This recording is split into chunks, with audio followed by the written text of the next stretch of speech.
bagi kita sekalian di pagi hari ini untuk membawa kehidupan keimanan kita semakin lebih lagi memahami untuk dan kita lakukan dalam hidup kita. 1 Korintus pasal yang ke-15 ayat yang ketiga dan keempat. Dua ayat yang saya akan bagikan dan kita akan baca. Saya akan bacakan untuk saudara sekalian. Sebab yang sangat penting telah kusampaikan kepadamu, yaitu apa yang telah kuterima sendiri, ialah bahwa Kristus telah mati karena dosa-dosa kita sesuai dengan kitab suci, bahwa ia telah dikuburkan dan bahwa ia telah dibangkitkan pada hari yang ketiga sesuai dengan kitab suci. Nah, berita tentang kematian Tuhan Yesus itu sangat penting dikabarkan, sangat penting untuk terus disampaikan kepada segala umat, karena dengan kematian Kristus Tuhan Yesus itu berarti memberikan jalan luas kepada setiap orang. Jadi tidak dibatasi hanya kepada orang Yahudi saja, tetapi kepada segala bangsa.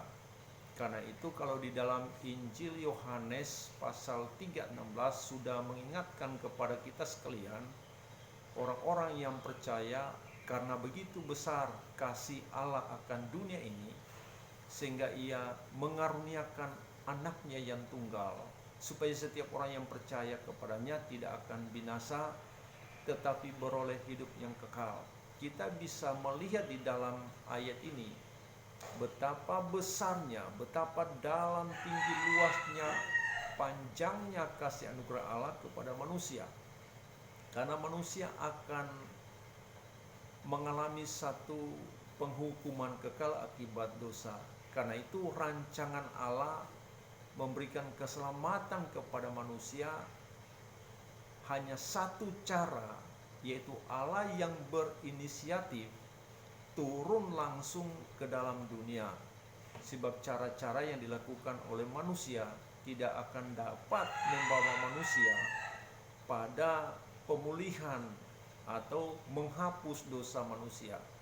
Karena itu Allah yang turun langsung.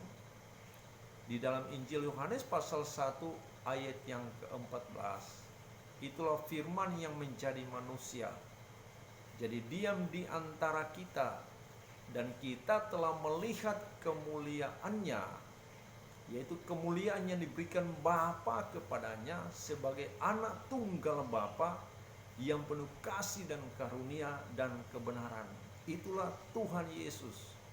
Karena itu Paulus menegaskan di sini, Paulus menjelaskan ada penekanan-penekanan di dalam pelayanan Paulus kepada setiap jemaat yang ia layani, khususnya di dalam surat 1 Korintus pasal 15 ini, yaitu yang menjelaskan tentang kematian Yesus itu bukan karena Yesus lemah.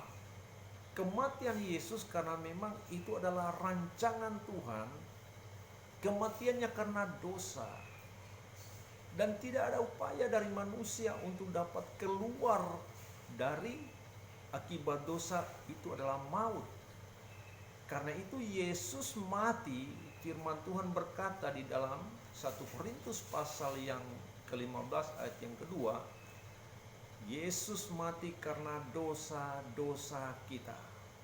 Nah, kalau Yesus Tuhan yang mati karena dosa-dosa kita, itu berarti dosa umat manusia telah dihapus melalui kematian Tuhan Yesus.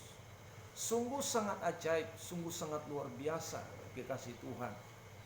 Kasih Allah yang begitu luar biasa, yang tidak dapat dibatasi dan tidak dapat diukur dengan cara pandang atau ukuran pemahaman kita, logika kita. Nah, hanya kita dapat mengerti tentang kasih Allah di dalam kebenaran firman Tuhan di sini, saudara. Karena itu Rasul Paulus yang dipakai Tuhan dengan hebat. Fokus kita bukan kepada Rasul ini, saudara, tapi fokus kita kepada kebenaran Tuhan yang menjelaskan bahwa Yesus mati karena dosa-dosa kita. Jadi dosa itulah, haleluya. Dosa itu kan, akibat dosa kan kita harus terpisah dengan Tuhan. Akibat dosa adalah maut. Nah, Allah yang berinisiatif, Allah yang datang dalam wujud manusia melalui Yesus Kristus Tuhan. Yesus mati untuk dosa-dosa manusia.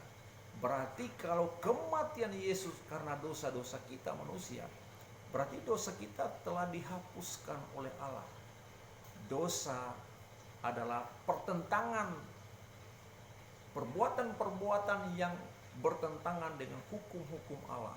Jadi semua jenis, baik dalam hati, pikiran, perasaan, rancangan kita, perkataan kita, tindakan dan perbuatan kita, cara hidup kita, karakter kita yang bertentangan dengan kebenaran Tuhan, berlawanan dengan kebenaran firman Allah, yang tidak selaras, tidak sesuai dengan, tidak seirama dengan firman Allah, itu adalah dosa.